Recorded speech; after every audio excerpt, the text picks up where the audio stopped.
Ooh-wee. Okay, welcome to a new episode of Nate's MMA Corner. I am Nate. If you watch my show, you're in my corner.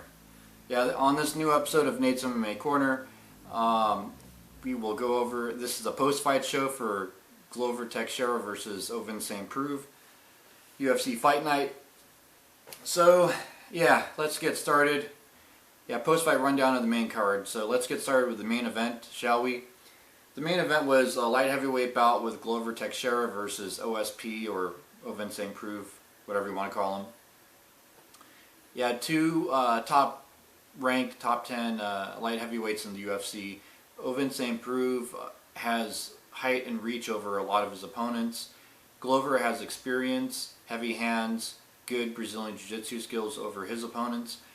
So this was a pretty good matchup, I think. It was going to be an explosive, exciting fight one way or another. You're going to see a knockout or a submission, or both guys looking like they've been through a war if it went to a decision.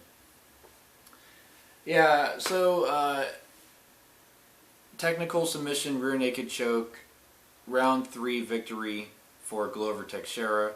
I wanted Glover to win this fight, and I picked him to win this fight. Man.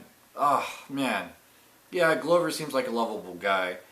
And OSP, he had the home field advantage in this. He was fighting, this fight took place in Tennessee, where he played for University of Tennessee, I believe it is.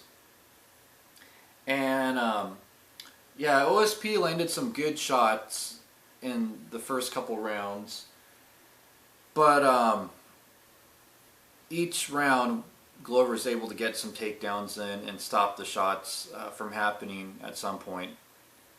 And Glover looked good getting the takedowns left and right. He got any takedown he wanted pretty much in this fight. Yeah, I love this matchup. It was so exciting. And Glover was just grounding and pounding for the first couple rounds for the most part. And then round 3, he got the third round rear naked choke. Great, explosive, exciting fight. And Glover, he is definitely smack dab in the middle of that top 10 in light heavyweight, top 5.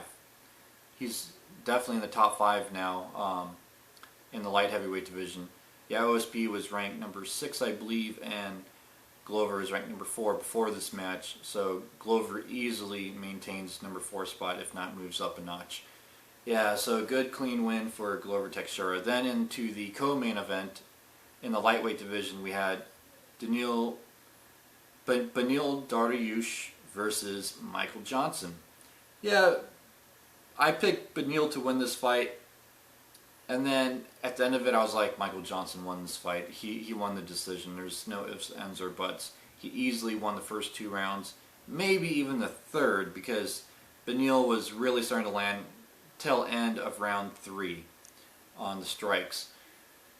Yeah, it was 29-28 split decision win for Beneil. A lot of people were shocked, including myself. A lot of people say that round 1 was pretty close and possibly round 2. Yeah, I don't see how that was possible, but nonetheless, I'm a Beneil fan. I'm glad he won. I like a lot of the guys out of King's MMA, including, Rafael Dos Anjos and my good buddy Fabricio Verdum, and yeah, just some great fighters out of that camp. Yeah, this was pretty much a striking match. There was some good clinching, and it was pretty much just Beneil countering a lot, but it seemed like for every 2 or 3 shots Michael would throw, Beneil would throw 1 or 2, and apparently it was close on the stats. It was hard to call for the judges, supposedly, but yeah, Beneil did good on the counter-striking, I guess, for the judges to give him the decision. So Beneil wins split decision on this one in the lightweight division, and he cracks the top 10 in the lightweight division in the UFC, in the 155-pounder weight class. Then in the middleweight division, we had Derek Brunson versus Smiling Sam Alvey. Yeah, this middleweight division is looking good right now. It's looking talent-rich. Yeah, I definitely wouldn't want a piece of the top 15 in that middleweight division. They could kill any guy with their bare hands. They're pretty tough. Yeah, so uh, Derek, he's a great wrestler, as we all know. He's a Strikeforce veteran. Sam Alvey, I called it, in terms of his takedown defense. His takedown defense held up pretty well. And he was trying to land some good clean shots, but Derek, he had good he had good head movement and he was landing some good clean strikes. Yeah, this was first round, officially TKO punches, first round victory for Derek Brunson. Yeah, this fight, man, it was just, it was, I thought it was too early of a stoppage though, but Derek was winning the fight. And it's one of those things, had it gone a little longer, yeah, good chance Derek probably would have won, but I think the ref should have gave Sam just a little bit more. Yeah, so there you have it. Derek Brunson wins TKO punches round 1 in the middleweight division and moves up a spot or so, depending on what rankings you look at, and he's definitely in that top 15 in the UFC in the middleweight division. Yeah, then in the heavyweight division we had Jared Rosholt versus Timothy Johnson. I'm a fan of both these guys. Timothy Johnson is still fairly new to the UFC. Jared Rosholt, definitely not. He's definitely a veteran, and he's definitely had some good wins in the UFC. Yeah, I picked Jared Rosholt to win this because I knew his experience would get him along. And, oh, there's a fly in here. Anyways, yeah, Jared Rosholt, he used his grappling skills and his wrestling and his his decent striking to get him through this fight. There was a couple times where it was close to being stopped. This was an exciting fight, and it was a good unanimous decision win for Jared Rosholt. Yeah, Jared Rosholt easily won the first 2 rounds, and then round 3 Timothy Johnson was going for broke. I think that was a smart thing. I wish more fighters would do that.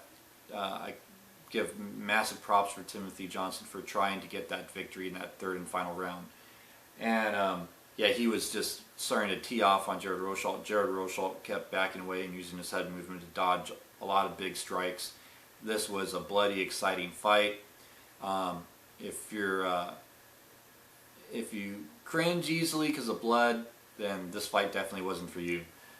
Yeah, Jared Rosholt, he's definitely like, I would say if he's not in that top 10, depending on what rankings you're looking at, he should definitely be close. Yeah, he's had a lot of wins now in the UFC. So yeah, this was a good win to add on to his UFC record, and he's definitely solidified his status in the UFC for sure with this win. And yeah, his wrestling is what really helped him win this match. So, and Timothy Johnson has decent wrestling, but Jared Rosholt just had slightly better wrestling. And so yeah, Jared Rosholt wins unanimous decision 29-28 on this one in the heavyweight division. Then in the women's bantamweight division we had Sarah McMahon versus Amanda Nunes. Man, I picked Sarah McMahon to win this fight. I thought she was going to use her wrestling and lay on top of Amanda Nunes and win a boring unanimous decision. Boy, was I wrong on this. Amanda Nunes used her grappling skills and submitted rear naked choke round 1 Sarah McMahon. I was shocked by this. Yeah, Amanda Nunes had great grappling skills in this fight. She wasn't scared of the ground game of Sarah McMahon. She used her strikes to set up the takedown real well, and got that takedown and got the was able to work the ground game and sink in that rear naked choke. And yeah, good submission win. Definitely, I'd say Amanda Nunes 1 or 2 fights away from a title shot now. She's one of the few girls in the top 10 in the women's bantamweight division that has not fought Ronda Rousey yet. It's her and Jessica Ai and Holly Holm are the 3 in the top 10, last time I checked, that have not fought Ronda Rousey yet. So Amanda Nunes, pretty darn close to fighting for the title. Who's going to argue at that point? Yeah, 2 minutes 53 seconds into the first round, submits Sarah McMahon, rear naked choke. Really impressive, Amanda Nunes. Keep up the good work. Then to kick off the main card, we had a catchweight bout. It was originally a flyweight bout, but yeah, Ray Borg didn't make weight. He missed weight by looks like 3/4 of a pound. Yeah, Ray Borg was razor thin close.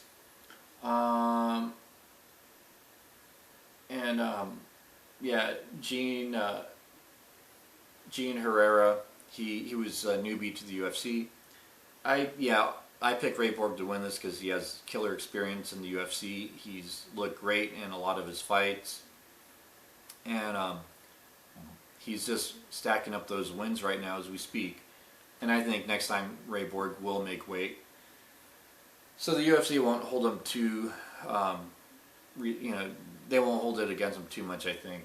Yeah, so Ray Borg wins a clean 30-27 across the board. All 3 judges, unanimous decision. Ray Borg used his striking, his ground and pound, his takedowns, his wrestling, his he used offense and great submission defense from Ray Borg in top position. And yeah, Herrera just didn't have an answer for him. Yeah, I think Ray Borg could definitely clean house to some extent in that flyweight division. Against top 5, we have yet to see. Against bottom half of top 10, maybe we have yet to see. But I think he could at least hang with at least the bottom of the top 10 for now. But yeah, only time will tell if he'll fight for the belt. But from the look of things, he's on a good path. Yeah, he really mixed things up in this fight. And yeah, I got Ray Borg as a possible dark horse in that flyweight division, the guy to look out for, especially as Demetrius Johnson has already beat up a lot of the guys in the top 10 in that weight class. So there you have it. That wraps up my post-fight show for Teixeira versus St. Preux. And stay tuned for my next episode, which will be Holloway versus Oliveira in the featherweight division main event. Another UFC fight night, and there's a big gap between this event that just happened and the next one, so maybe I'll throw in an episode or two. They're doing construction outside, in case you're wondering, but yeah, I'll maybe try to throw an episode or two, random fun facts about myself or whatnot. Stay tuned in the near future for some more episodes. Until then, see ya.